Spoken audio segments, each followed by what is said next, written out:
Fenomena aneh terkait makam keramat yang sangat mengejutkan terekam jelas dalam mata kamera. Izin masuk. Oke, ayo masuk. Detik-detik momen ganjil tersebut terjadi saat seorang pria memasuki komplek pemakaman Mbah Lancing yang berlokasi di Kebumen ini. Secara tak terduga, kamera yang digunakan untuk mengabadikan makam keramat tersebut seolah berkata, "Jangan sorot makam ini." Makam yang Agung Lancing, Mirit Kebumen. Ya, Assalamualaikum. Ikut.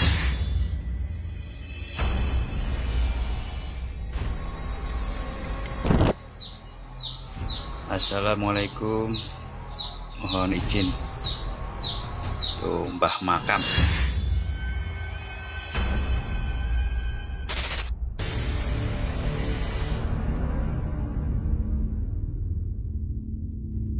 Sebagai informasi, Mbah Lancing merupakan seorang wali yang berperan penting dalam penyebaran agama Islam di pesisir selatan tanah Jawa.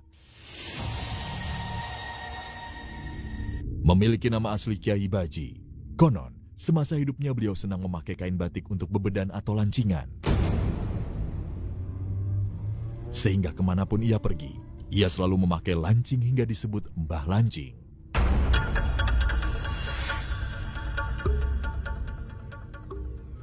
Karena hal itu pula lah, tampaknya persembahan untuk sesepuh ini dilakukan oleh para peziarah dengan menumpuk kain batik di atas pusaranya hingga menggunung.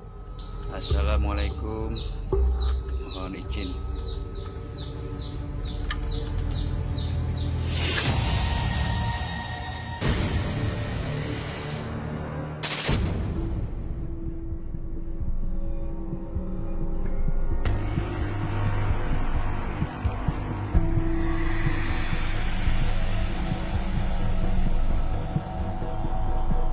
Berada tak jauh dari Jakarta, tepatnya di kota Depok, tim misteri dunia menelusuri makam yang amat dikeramatkan.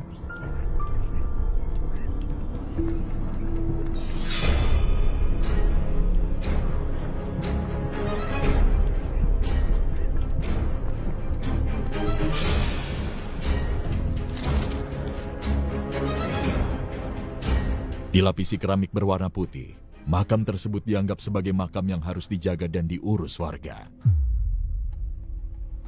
Karena di balik batu nisan tersebut, bersemayamlah seorang pahlawan wanita di masa silam, bernama Nyimas Utari.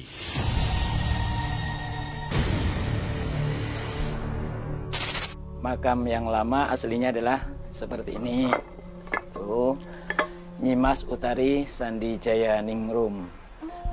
Nama yang sebelumnya itu atas petunjuk Abi Syarif, ini makam dirubah, ditambahin menjadi Nyimas Utari Sandijaya Ningsih Kesuma Bangsa Putri Mataram. Bismillahirrahmanirrahim. Lillahi ta'ala wa li syaqati Rasulillah wa bardi Rasulillah sallallahu.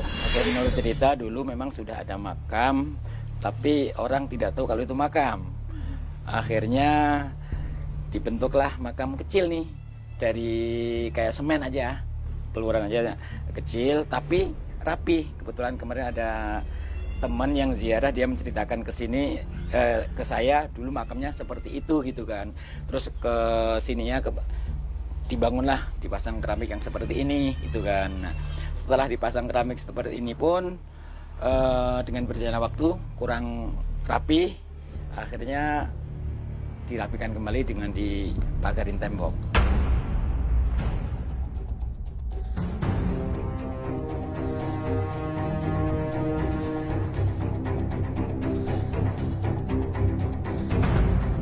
Menurut pengakuan dari salah satu warga lokal, pohon beringin yang berdiri dengan kokohnya dan berdaun lebat di sekitarnya itu memiliki misteri yang masih belum terungkap.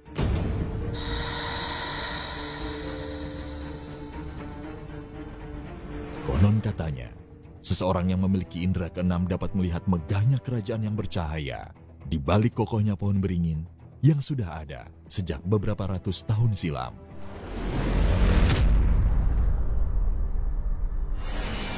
cerita orang kan pasti berbeda-beda. Ada yang pernah melihat bahwa ini sesungguhnya bukan pohon, tapi semacam kubah.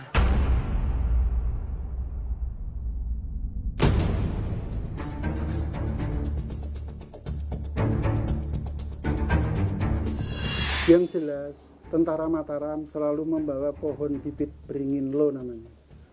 Jadi dimanapun mereka tempat, kodenya adalah beringin lo.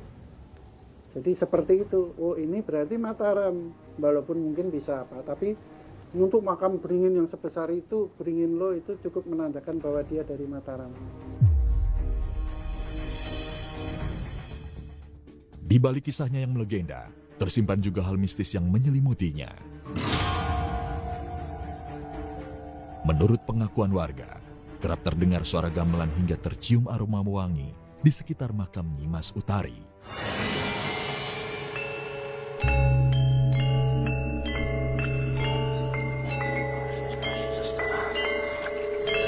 Kebetulan teman saya ada yang bareng dengan saya di situ. Saya bilang coba dilihat agak jauh ya. Iya, beliau punya selendang warnanya pink. Cara Allah memuliakan hambanya itu biasanya apa yang menjadi kesenangannya itu dimunculkan di hadapan orang banyak untuk memberitahu. Allah yang beritahu. Jadi bukan dianya ya. Jangan pernah berpikir bahwa itu minyak wangi Nyimas yang pakai, bukan. Tapi Allah yang beritahu hambanya bahwa ini loh kebiasaan hambaku dulu yang berjuang di sini.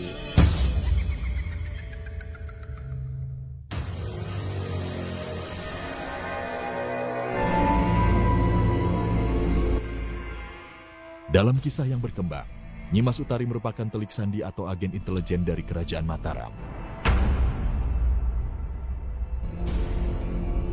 Ia diberi tugas oleh Sultan Agung Hanyokrokusumo untuk membunuh Gubernur Jenderal VOC pertama, Jan Pieter Zoenkoen, dalam Perang Batavia kedua.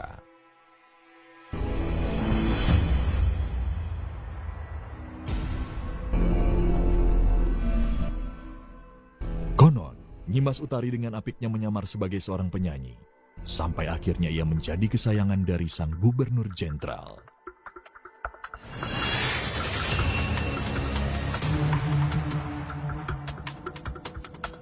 Berbekal rasa percaya yang ia dapatkan, Nyimas Utari pun berhasil memenggal kepala sang gubernur dengan bantuan orang kepercayaan sang gubernur lainnya yang bernama Mahmudin.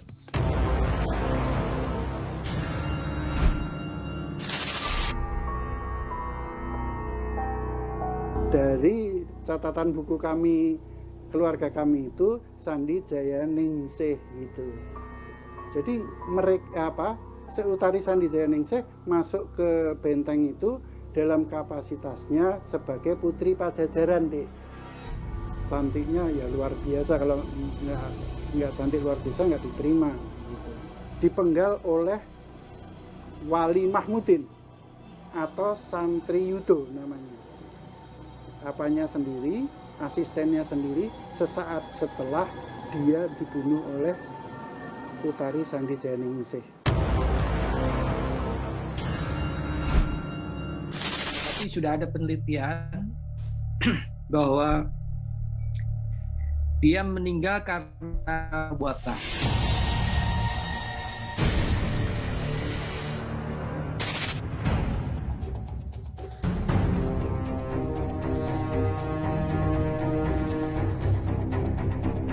Entah berkaitan atau tidak dengan kisahnya tersebut, namun makam Nyimas Utari konon dikeramatkan karena perjuangannya pada masa penjajahan di masa silam.